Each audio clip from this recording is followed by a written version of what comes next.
대한민국이 우크라이나에 대한 직접적인 전쟁 참전 가능성이 불거졌습니다. 지난 11월 11일 미국이 한국산 155mm 포탄 10만 발을 구매했다는 사실이 알려지면서 국내에서 상당한 논란이 일었습니다. 그동안 한국은 러시아와의 관계를 생각해서 우크라이나에 인도적 차원의 지원만 했는데요. 그런데 한국이 수출한 포탄 10만 발이 미국을 경유해 우크라이나로 인도될 것이라는 추측이 등장했습니다. 즉 한국이 미국을 통해 사실상 우크라이나의 살상 무기를 우회 지원하는 것 아니냐는 주장이 제기된 것입니다. 만약 아시아의 신흥 군사 강국으로 주목받고 있는 한국이 군사 지원을 시작한다면 우크라이나군 입장에서는 호랑이의 날개를 단 격인데요. 현재 내부 군사 체계가 박살나고 있는 러시아 상황으로는 무슨 수를 쓰든 우크라이나군을 막는 게 불가능해질 것입니다. 이에 전 세계 군사 전문가들은 한국의 움직임에 촉각을 곤두세웠는데요. 심지어 화들짝 놀란 푸틴이 한국을 콕 집어 우크라이나 군사 지원을 만류하는 등 격렬한 반응을 보였습니다. 하지만 정작 논란의 당사자인 우리군은 정반대 입장을 발표했습니다.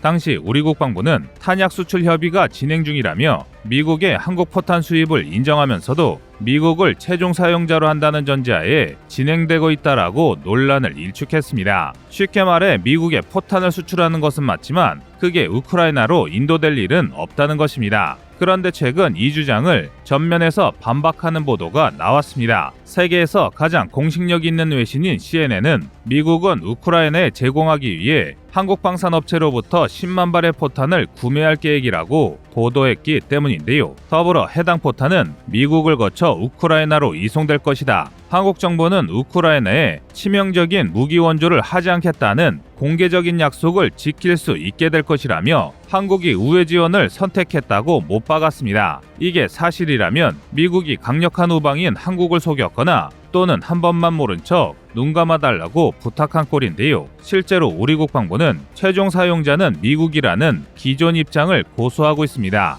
우크라이나 전쟁으로 부족해진 미국의 탄약 재고를 대신할 뿐이라는 건데요. 이에 일각에서는 미국이 한국 포탄을 수입해서 외장만 미국산으로 둔갑시켜 우크라이나로 인도하는 속칭 박스가리를 하려는 것 아니냐는 주장이 설득력을 얻고 있습니다. 지금 미국의 처한 상황을 보면 이는 충분히 가능성이 높은 얘기입니다. 그리고 이 사건이 발생되고 시간이 지난 현재 기준 모든 우려들은 사실로 판명났습니다. 그렇다면 도대체 미국의 현 상황이 어떤 모습이길래 상황이 이렇게 발전된 것일까요? 그래서 준비했습니다. 오늘은 우리 국민들이 전혀 상상하지 못했던 미국의 국방력 상황에서 한국에 포탄이 없으면 미국이 거덜나게 생기게 된 이유에 대해 알려드리겠습니다.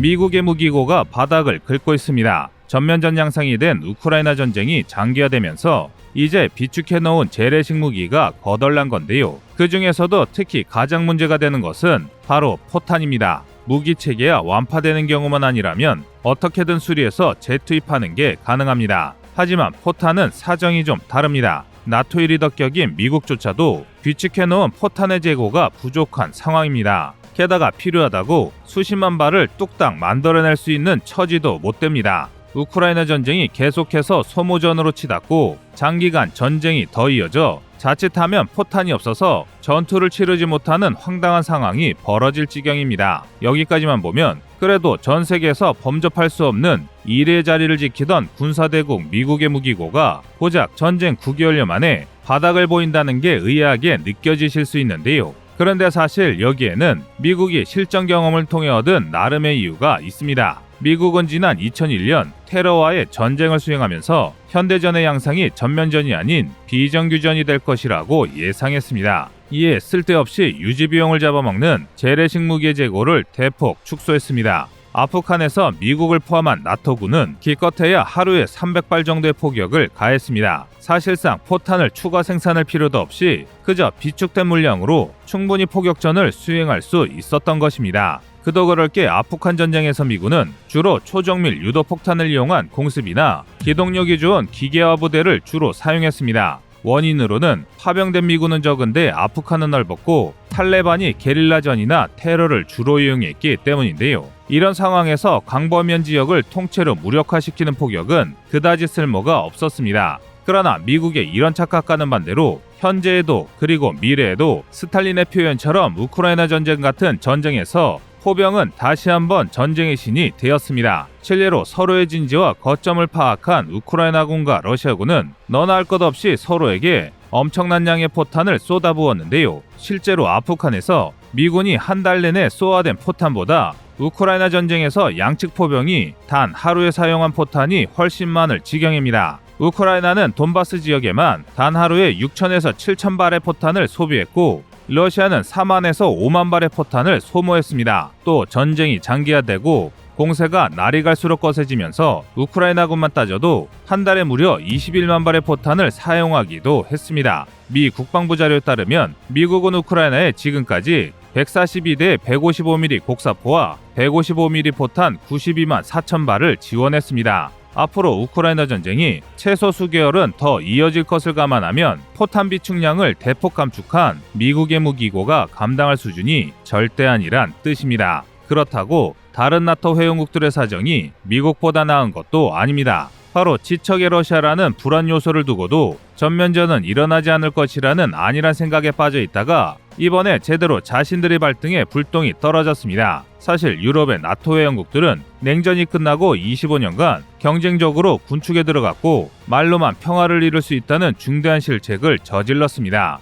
이로 인해 나토 회원국들의 무기 재고는 규정의 절반에 불과했습니다. 나토 원장 5조에 따라 회원국에 대한 공격은 나토 소속 전체에 대한 공격이라는 조항이 있었음에도 불구하고 제대로 대규모 전면전을 수행할 만큼의 역량을 보유하지 못했던 것입니다. 한편 군사 전문가들은 지금까지 나토 회원국들이 우크라이나에 지원한 무기 체계 규모를 총 400억 달러로 잡고 있습니다. 이는 하나 52조 5천억 원을 돌파했다고 추정하고 있는데요. 즉 그간 비축해놓은 모든 무기 재고를 이미 소진했다는 뜻입니다. 쉽게 말해 자국을 방어할 정말 최소한의 무장을 제외하고 죄다 우크라이나에 투입한 건데요. 사실 국제사회는 같은 편이라도 어떻게든 끝까지 이용하려는 게 공공연한 롤로 받아들여져 왔습니다. 그도 그럴 게 나토 입장에서는 이번 전쟁이 가능한 우크라이나에서 치러져 러시아를 저지하는 게 가장 싸게 먹히는 방법인 걸 알고 있기 때문입니다. 하지만 그러기 위해선 앞서 언급한 어마어마한 포격전을 계속 이어갈 방법이 필요한데요. 그런데 포탄 재고 부족이라는 문제가 뜻하지 않게 생긴 것입니다. 그동안 값도 저렴하면서 누구나 쉽게 제작할 수 있을 것이라 생각하던 포탄이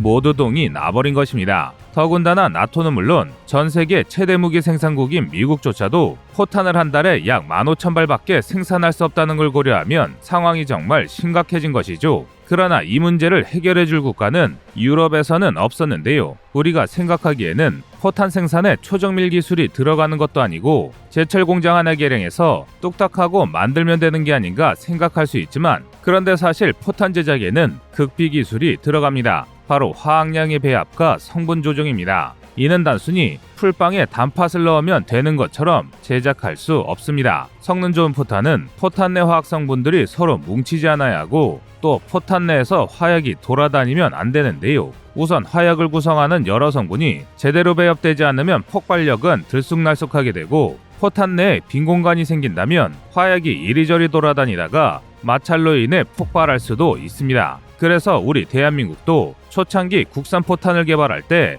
이 방법을 몰라 미국에게 도움을 청하기도 했습니다. 그런데 이제는 반대로 이 방법을 시행할 수 있는 나라가 몇 안 됩니다. 뿐만 아니라 기술도 기술이지만 생산 능력이 받쳐주는 국가는 지구상에서 오직 대한민국밖에 없는 게 현실인데요. 그렇다면 미국은 많고 많은 나라들 중에 왜 한국에 도움을 요청한 걸까요? 한국은 나토 규격 무기 체계를 사용하는 나라이면서 애초에 전면전을 상정하고 평시에도 막대한 양의 포탄을 비축해 놓았기 때문에 미국이 한국에게 포탄 10만 발을 수입하게 된 것입니다. 반면 일부 친러 성향인들은 러시아와의 관계를 망칠 수도 있어 국가 피해가 더 크다고 주장합니다. 하지만 한국의 가장 강력한 동맹인 미국이 포탄이 없어 허덕이고 있을 때 우리가 도움의 손길을 내미는 건 상당한 외교적 이득입니다. 반면 러시아는 자국 포병의 처참한 명중률로 우크라이나보다 훨씬 많은 양의 포탄을 소모하고 있고 미국의 경제 제재로 인해 러시아의 포탄 생산 역량도 급감하고 있습니다. 즉 이제 러시아는 경제 군사가 모두 완전히 박살나고 있다는 건 확실해졌습니다. 미 정보당국의 첩보에 따르면 최근 북한이 비밀리에 수백 수백만 발의 포탄을 제공했다는 사실이 밝혀졌는데요. 소련 시절부터 재래식 무기를 비축한 러시아조차 생산 역량이 부족해서 하다못해 북한의 손을 벌리고 있는 겁니다. 이런 상황에서 푸틴은 한국이 우크라이나에 포탄을 원조할 시 북한과 협력하겠다며 경고하고 있습니다. 참 이렇게 속이 뻔히 보이는 내로남불도 없을 것입니다. 얼떨결에 우크라이나에서 한국의 포탄과 북한의 포탄이 정면 대결을 펼치는 꼴이 되었지만 다수의 군사 전문가들은 북한의 포탄이 러시아에 별로 도움이 되지 않을 것으로 보고 있습니다. 그 이유는 재정난에 어덕여 자국의 인민들에게 먹을 것도 제대로 배급하지 못하는 처지에 북한이 포탄이라고 제대로 보관했겠냐는 것이죠. 이와 반대로 미국을 포함한 전 세계 국가들은 한국 포탄에 전적인 신뢰를 보내고 있습니다.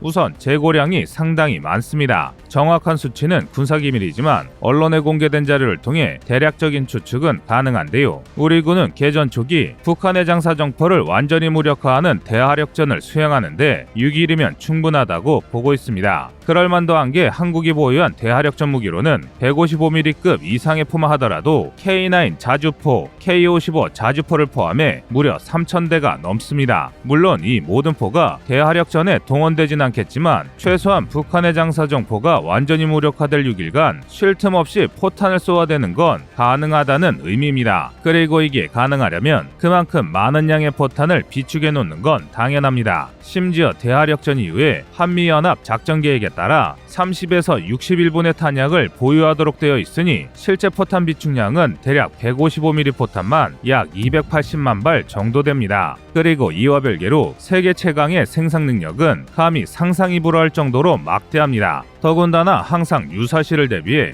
오래된 포탄을 소모하고 항상 최신화하고 있으니 신뢰도마저 뛰어납니다. 이처럼 한국은 우수한 신뢰도와 막대한 재고량으로 미국과 나토의 능력마저 뛰어넘고 있는데요. 만약 한국의 포탄이 미국을 통해 우크라이나에 계속해서 제공된다면 결국 나토의 포탄 표준이 한국의 포탄으로 대체될 가능성이 상당히 높습니다. 즉 유럽과 미국을 포함한 서방 무기를 사용하는 모든 나라가 한국의 포탄을 기준으로 삼는 것입니다. 이는 K9 자주포가 전 세계 자주포의 70%를 점유하며 나토의 표준이 된 것과 흡사한데요. 그리고 무엇보다 우리에게 이로운 건 상대방이 필요에 의해서 스스로 빚을 지게 만들었다는 것입니다. 우크라이나 전쟁으로 인해 국제외교에서 미국은 이미 한국에게 큰 신세를 지게 된 것입니다. 부족한 포탄을 대한민국이 메워주지 않았다면 미국은 러시아와 마찬가지로 그 군사력을 의심받을 수밖에 없었을 것입니다. 그런데 대한민국이 미국의 대참사를 막아준 것입니다. 이제는 한국이 우크라이나 전쟁에서의 노선을 확실히 정할 때가 된 것 같은데요. 여러분의 생각은 어떠신가요? 이상 꺼리투브였습니다.